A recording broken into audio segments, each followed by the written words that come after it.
Alright guys, so this is our second video on angles and their measure, and in this video we're going to look at the second unit of measure for angles as rotations. In the first video we looked at degrees, and that's the unit of measure that I think everybody's pretty comfortable with. And what we're going to talk about in this video is radians, right? And we're going to say that a radian is an angle measure that defines a unit as the rotation needed for a central angle to travel one length of the radius along the perimeter of its circle. So right here to our right we have a circle with its center at the origin on the XY axis. So we're going to be looking at an angle from standard position here, where we're starting our rotation from the positive x-axis.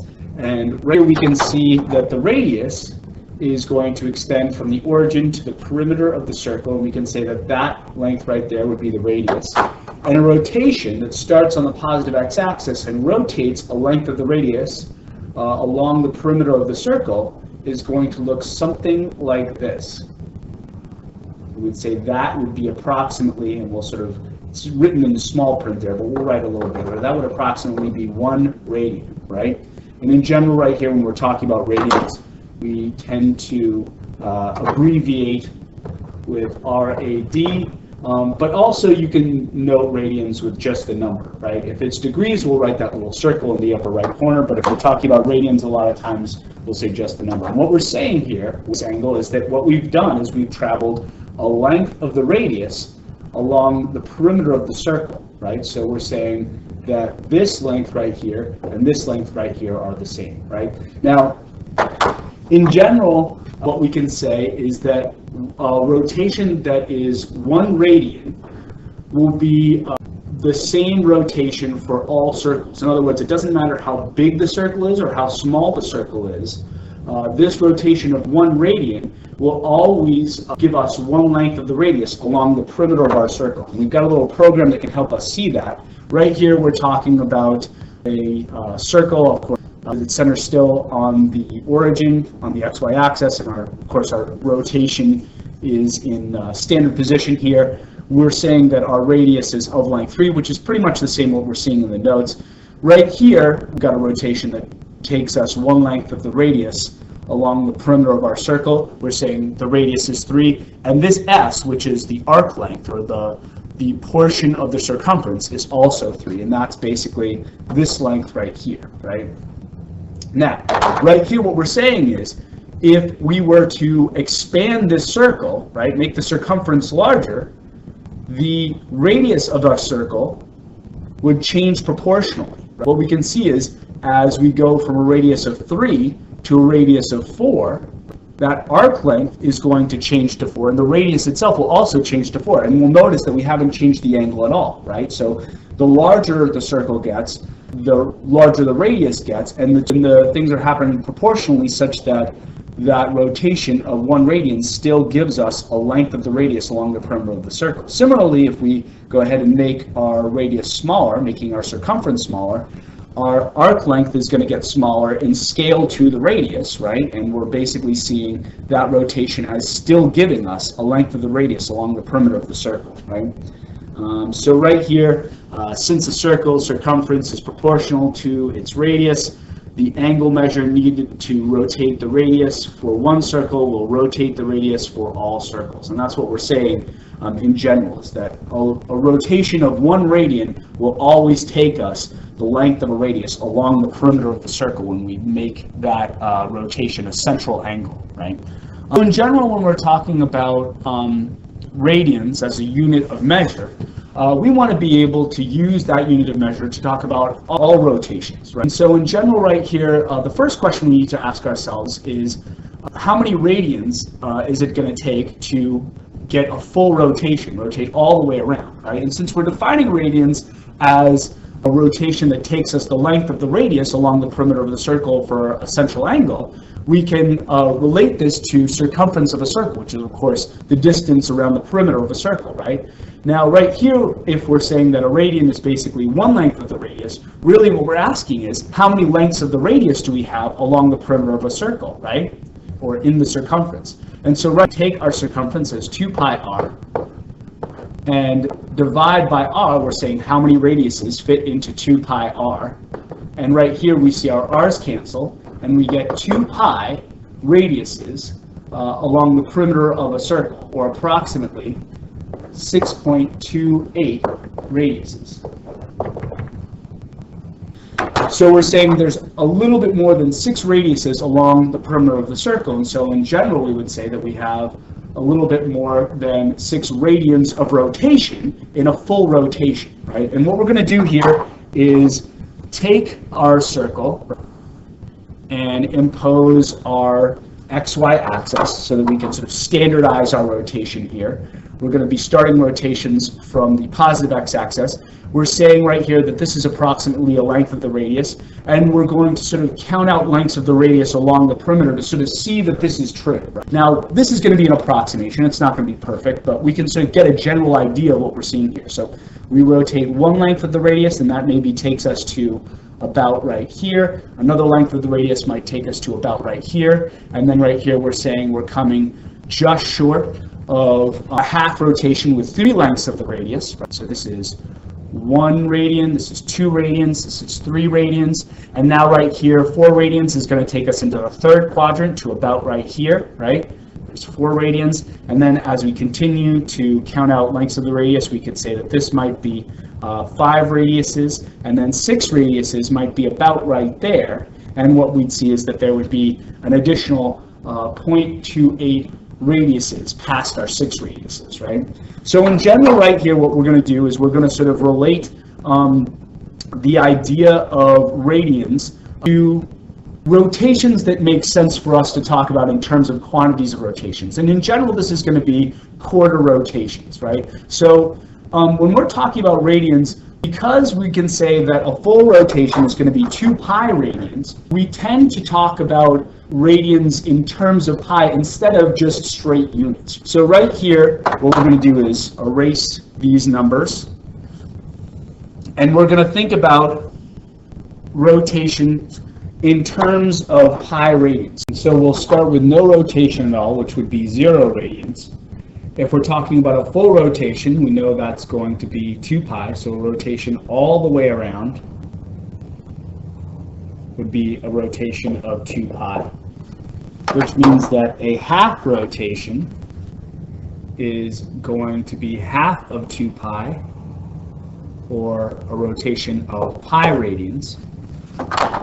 That, of course, makes a quarter rotation half of pi, which we would say would be pi over 2 radians. And if we're rotating 3/4 of a rotation, we would be rotating a half rotation, or a half pi, past pi, which would give us a rotation of 3/2 pi.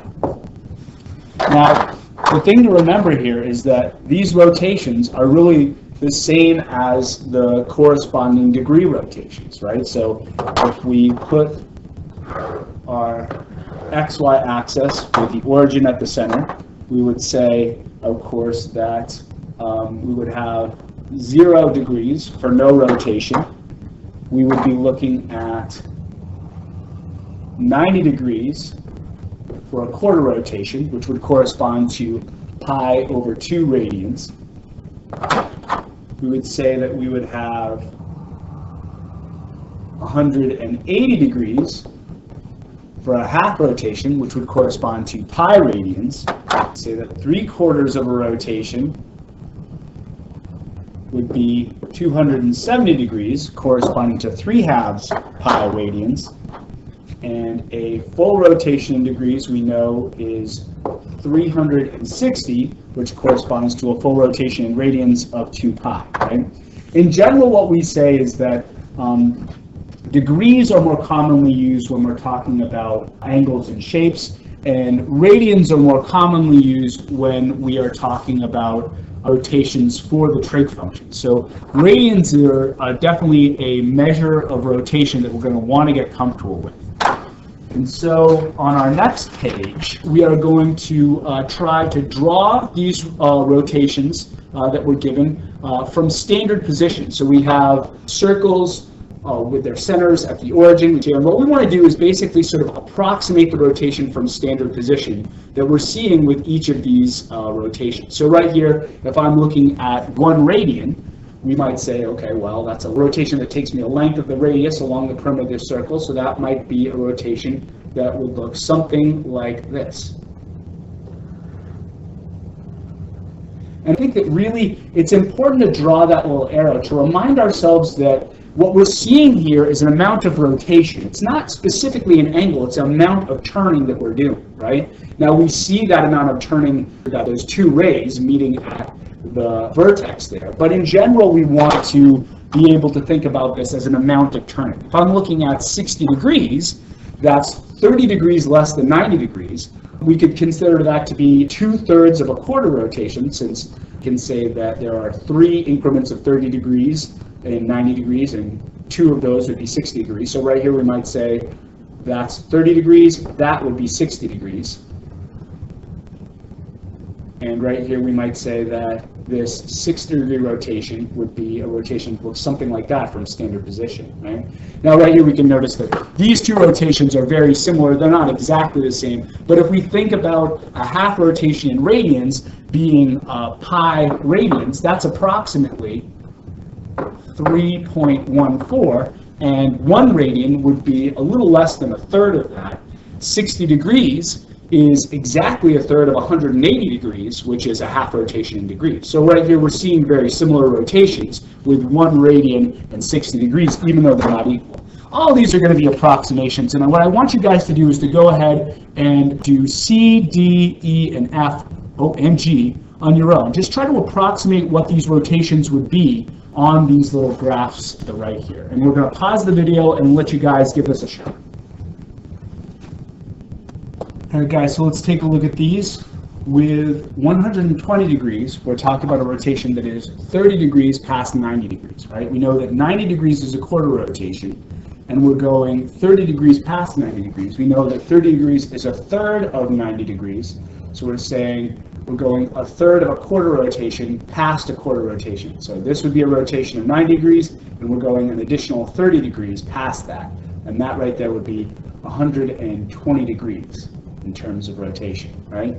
Right here we can say that pi over 2 is equal to 90 degrees. Now in general, I'm hoping that you guys won't need to see that all the time, but it's useful to sort of get used to thinking about what these radian rotations are. And if you're more comfortable with degrees, it can be okay to sort of get a grounding there. But in general, right here, we know that pi over 2 is going to be a quarter rotation, and so that takes us to rotation right there from the positive x-axis to the positive y-axis.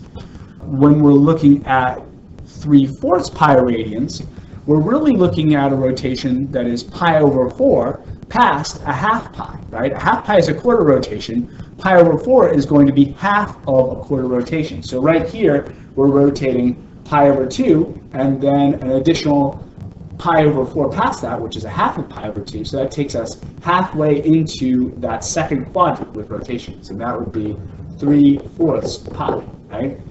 Now, this next one is a little bit tricky, but it's worth it to really sort of make sure that we understand the difference between these two guys. Right here, with 3/4 pi, we're talking about a rotation that is pi over 4 past pi over 2, right?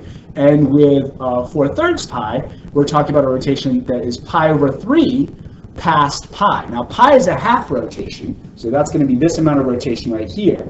And pi over 3 is 1/3 of a half rotation. So if I look at this second half of rotation, I'm breaking that into thirds. There's 1/3, that's 2/3, and there's 3/3. And right here, I'm rotating one of those thirds, which takes me to rotation into that third quadrant, right? Now, we've got the last one as 6 radians, and that's a weird one to think about. Mostly when we're looking at radians, we're going to be looking at radians in increments of pi. But right here, we're looking at straight radians, and we know that 6 radians means we're rotating 6 lengths of the radius along the perimeter of our circle here. But one thing we can think is that 2 pi, a full rotation, is approximately 6.28 radians, right? So in general right here, 6 radians is almost going to be a full rotation. We're looking at basically just more than 1/4 of the radius, less than a full rotation. So right here, I would say that I'm rotating all the way around. And again, this is an approximation. That would be 6 radians, right? Approximately 6 lengths of the radius along the perimeter. And right here, this last little bit would be that 0.28 radians, right? That I'm not rotating. I'm rotating all but that 0.28 radians. All right, guys. We're going to go ahead and talk about converting degrees to radians next. In general, when we're converting, it's a lot like physics. We're sort of working to go from one unit to another. In general, when we're converting, we want to be multiplying by something that's equivalent to 1. If we're going from radians to degrees, we are going to multiply by 180 degrees over pi radians, right? Now, remember that 180 degrees is pi radians, so really this fraction is equivalent to 1. If we're going from radians to degrees, we want to think that we're dividing out the radians and multiplying in the degrees. Similarly, when we look at going from degrees to radians, we are going to multiply by a fraction, again, equivalent to 1, and that's going to be pi over 180.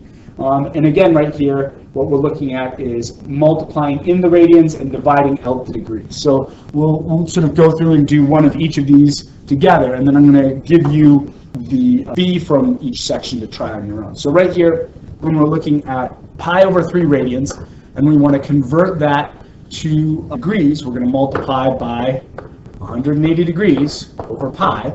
Right here, immediately our pi's cancel, and we get here our 180 degrees divided by 3, giving us 60 degrees as the degree equivalent to pi over 3 radians of rotation. When we're looking at converting from degrees to radians, we're multiplying by pi over 180. So right here we would have 202.5 degrees times pi over 180 degrees. Immediately what we're seeing is the unit of degree cancel out, right? And if I were to sort of multiply these without doing any canceling, I could say that I have 202.5 over 180 pi radians, right? Now, right here, we can simplify this fraction, and this is equivalent to 9 over 8 pi, right? So this would be 9 over 8 pi radians as the equivalent to 202.5 degrees. Okay, so right here, you guys are going to go ahead and try B for both of these on your own. This first one right here, what I would say is, you know, we're not seeing 4.2 radians with increments of pi, so right here it might not be that we can do canceling like we did in our first example, and I would just type this guy into the calculator, right, to come up with the degrees, right? So we'll pause the video here, and you guys can give this a shot. All right, guys, so typing this first one into the calculator, got 4.2 radians times 180 degrees divided by pi. If I just type this whole piece into the calculator, I get 240.64 degrees. This should make some sense to us. If we think about 4.2 lengths of the radius, that's going to be basically 1, 2, 3 radiuses, and then a little bit more than 4 takes us into the third quadrant here for our rotation.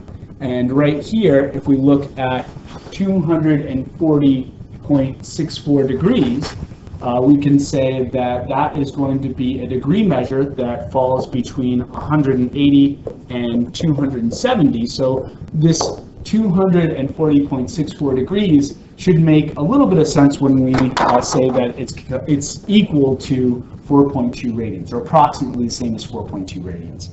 The second one for going from degrees to radians is, of course, a little bit easier.